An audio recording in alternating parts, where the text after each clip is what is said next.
Hey everyone, Paul Mendes here with Profitable Freelancer, and in this video we are going to be discussing how you can ask the best questions so you can ultimately land more clients.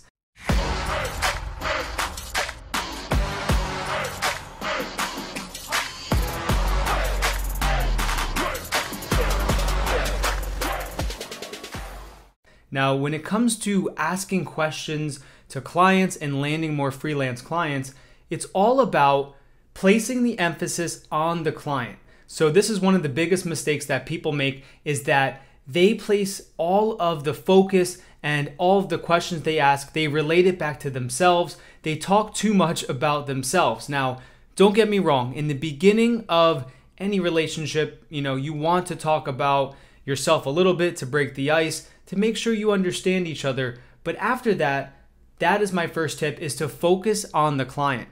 Now, how can you do that, you might be asking? Well, there's 3 different phases where different questions can be asked. And I like to break them down into the previous, before the project starts phase, the during the project phase, and then the post-project phase.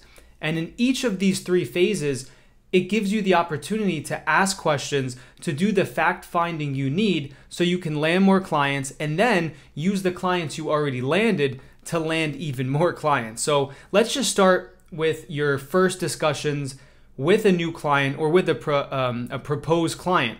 What you want to do is you want to ask them why they are looking for the certain job they're looking for. So if you're a freelancer providing, let's just say, Facebook ad management, you want to ask the company or the client, why are you looking to get a freelancer to help you with your ads? And then this might open up a whole story about the client telling you really what their problem is. Or they might just say, oh, okay, well, we had someone else that was doing this and then they're not helping us anymore. We need someone new. So it's all about getting that information, getting that fact finding done, because you're going to use that down the line to land the client.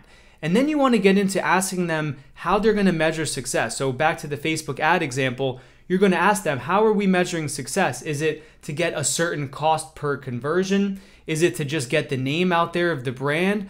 You need to be specific here, because this is how you are going to be able to show that you did what the client wants. And if they're not able to give you a straight answer, you need to make sure that this is the right type of client that you want to work with, because you'll see in phase 3 why you need to be able to measure success. Now, that's in the client before you land the client period. Now let's talk about the middle period, where you're actually during the project, you're working on the project with them. Now during this period, this is where you want to make sure you're consistently asking them and you're checking in with them on everything you're working on.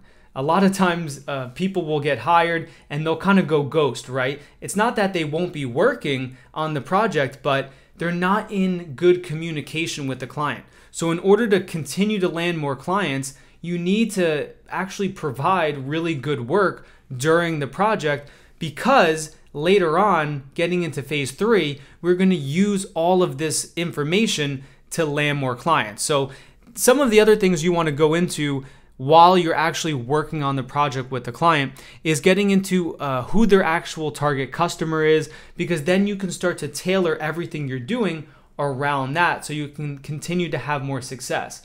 Now, don't get me wrong, it's amazing to get a bunch of clients, but what we really want to do here is to get consistent clients that pay every single month. So if you're asking the right questions, even after you already landed the client, and you're making sure the work you're putting in is paying off, that's how you can secure clients for the long term. Now let's get into the third phase, and this is the post project. So this is once you are done with the assignment, whether it was a one-time project or if it was a long-term client that's going a different direction, or even let's just say it's a long-term client, everything's going good, but you want to go into getting some of these things, you're going to see why it's so beneficial. Now the first is to measure the value. Once you can measure the value that you provided the client during the project, you can use that to your advantage. You can create case studies, and then you can go out there, you can ask them for testimonials. That is in the form of videos, in form of social media posts. All of that will help you land more additional clients.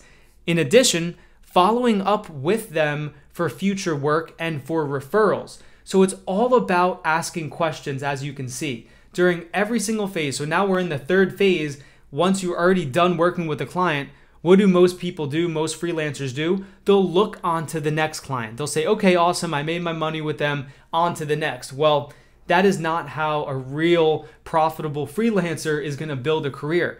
The way you can build a profitable career is to follow up with your network. Follow up with people you've worked with. Even follow up with people that you didn't get the deal from in the past and see if they need help now. And on top of that, ask for referrals. Especially in the world of entrepreneurship, we all tend to stick together, and we know a lot of other people, whether they're friends, family members, that are also entrepreneurs that have their own business. So when you're doing business, whether it's sales, freelancing, marketing, whatever it is, you need to focus on asking questions at every stage of the client journey, making sure you keep the focus on the client, not on you, on the client, and I guarantee you that will help you land more clients, all simply by just asking questions and placing the focus on them. My name is Paul Mendes. If you want more content like this, I give out free videos every week on YouTube where I just give you freelancing tips, tricks, hacks. We go into entrepreneurship. Subscribe for more content to come. Leave a comment down below, and I look forward to your success. Thank you and have a great day.